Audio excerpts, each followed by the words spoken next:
بسم اللہ الرحمن الرحیم۔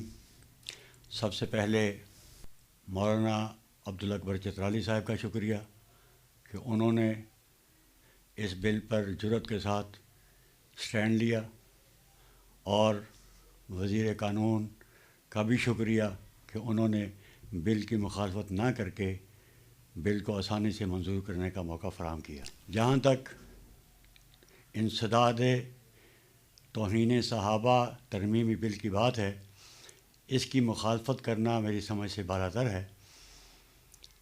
یہ جو توہین صحابہ کے حوالے سے یہ بات چل رہی ہے کہ ہم اس قانون کو نہیں مانتے، یہ در حقیقت اس بات کی غماز ہے کہ وہ اجازت چاہ رہے ہیں کہ ہمیں صحابہ کی توہین کرنے کی اجازت دی جائے۔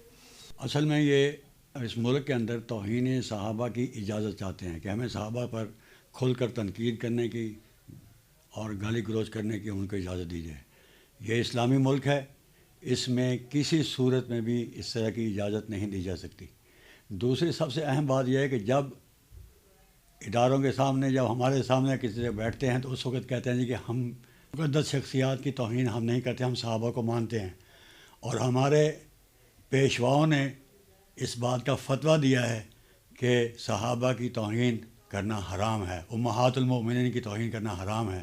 اب یہ حیران کن بات ہے کہ اب سارے کا سارا طبقہ اٹھ کر کھڑا ہو گیا ہے کہ ہمیں یہ بل منظور نہیں ہے۔ اس لیے میری چیئرمین سینٹ اور سینٹ کے ارکان سے درخواست ہے کہ اس بل کو جلد از جلد منظور کر کے سنی قوم کی جو ملک کی اکثریت آبادی ہے اس کی بے چینی کو دور کیا جائے۔ ہم یہ سمجھتے ہیں کہ اس وقت جو صحابہ کی توہین کے حوالے سے بات کر رہے ہیں، ان کا مقصد صرف اور صرف ملک کے اندر انتشار پھیلانا ہے، اور اس کے علاوہ کچھ نہیں ہے۔ یہ گستاخان صحابہ دراصل قرآن کے مخالف ہیں۔ قرآن صحابہ کی مدح کرتا ہے اور یہ صحابہ کی توہین کرنے پر مصر ہے، یہ صحابہ پر قدح کرتے ہیں۔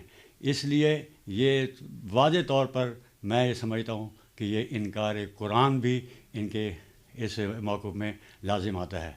تو اس لیے میں مولانا عبدالاکبر چترالی صاحب سے کھلے دل سے یہ کہتا ہوں کہ پوری سنی قوم آپ کی پشت پر ہے، اور سینٹ کے جو ارکان اس بل کو پیش کریں گے ان پر بھی، ان کے پیچھے بھی ہماری پوری سنی قوم ان کے پیچھے کھڑی ہے۔ وما علینا الا البلاغ۔